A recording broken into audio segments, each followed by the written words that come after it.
जय मल्हार सगळ्यांना. तर चला इकडं आज ना लवकर उठले होते. इतके पण लवकर नव्हते उठले. थोडं बरोबर टायमिंगला उठले होते. आणि लगेच आता ना लवकर उजाडते त्याच्यामुळं तर लगेच उजाड पडतो त्या टाईम आता. तर इकडं उठले होते मी 6 वाजता. उठले, अंगण आपलं वाटा झाडून घेतला, अंगण झाडून घेतलं, तिथला केर भरून घेतला लगेच.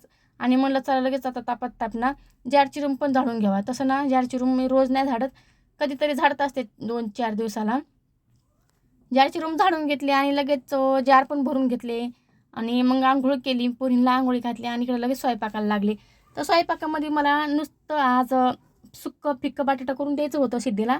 तेच करून दिलं आणि लगेच तिला पण शाळेत पाठवलं. ती शाळेत गेल्याच्या नंतर लगेच इकडं मी विहिरीवर गेले मोटर बंद करायला, आपलं चालू करायला. आणि म्हणलं चला लगेच थोडीशी कांद्याची पात पण आणा. काल गुरुवारी बाजारच केला नव्हता आम्ही, कारण की सिद्धीचे पप्पा ना पुण्याला गेले होते. आणि मग त्यांना बाजारला जायला जमलंच नाही. आणि मला जरी जायचं म्हणलं तर 3 मुली घेऊन जातच येत नाही. त्याच्यामुळे मग मी पण नव्हते गेले.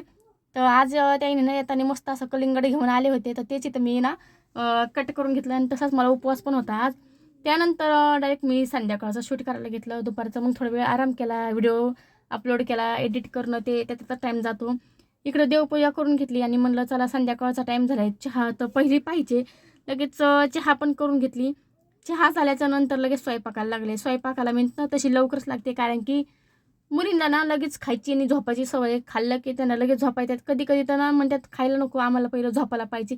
तर चला आता इथंच एंड करते व्हिडिओ. आवडला असेल तर लाईक करा, चॅनलवरती नवीन असेल तर सबस्क्राईब.